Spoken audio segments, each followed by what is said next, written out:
করে প্রাইস উপরের দিকে যাচ্ছে। যদি উপরের দিকে না গিয়ে নিচের দিকে সাপোর্ট ব্রেকআউট করে, এই লো যদি ব্রেক করে তাহলে প্রাইসকে আমরা আরও নিচের দিকে দেখতে পারি। সেই ক্ষেত্রে আমি আপনাদেরকে দুটি জোন দেখিয়ে দিচ্ছি। এই দুটি জোন পর্যন্ত এখানে আসতে পারে। এখানে দেখতে পাচ্ছেন আপনারা, এই দুটি জোনের দিকে আপনারা অবশ্যই নজর রাখবেন।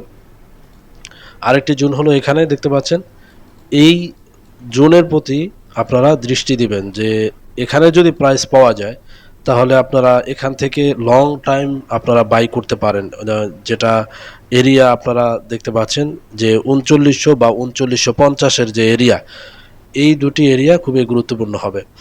আর এখানে আপনারা যদি সেল নিতে চান সেই ক্ষেত্রে কিভাবে নেবেন, যে যদি ব্রেকআউট হয় রিটেস্টের হাইয়ের উপরে রাখবেন এসএল এবং টার্গেট দুই জায়গায়, এই দুইটা এরিয়া থেকে আপনারা 50% করে বুক করে নেবেন। আর যদি আপনারা বাই অ্যাগ্রেসিভ নিতে চান এখনই বাই করতে পারেন, কারণ ভিএসএ অনুযায়ী অলরেডি বাই সেট আপ হয়েছে।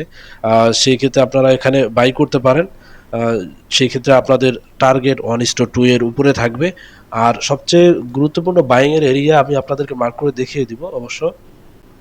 তো এখানে যদি আমরা নিচে একটা লেভেল আছে দেখতে পাচ্ছেন, এটা অলরেডি 5 মিনিটের যে প্যাটার্ন আছে, 5 মিনিটের প্যাটার্নে এখানে কসিমোডো একটা প্যাটার্ন রয়েছে। এখানে দেখতে পাচ্ছেন এই যে এরিয়া, এই এরিয়া থেকে আপনারা প্রাইস পেয়ে যাবেন। সেই ক্ষেত্রে এখান থেকে আপনারা এন্ট্রি নেবেন।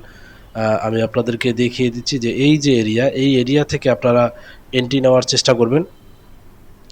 এই এরিয়ায় যদি আপনারা প্রাইস পেয়ে যান তাহলে এখান থেকে এন্ট্রি নেবেন এবং সেই ক্ষেত্রে আপনাদের এসএলটা আরও ছোটো হয়ে যাবে। বা আরও নিচে যদি পাওয়া যায় সেক্ষেত্রে আরও নিচে থেকে এন্ট্রি নিতে পারলে আপনাদের এসএলটা আরও ছোটো হবে।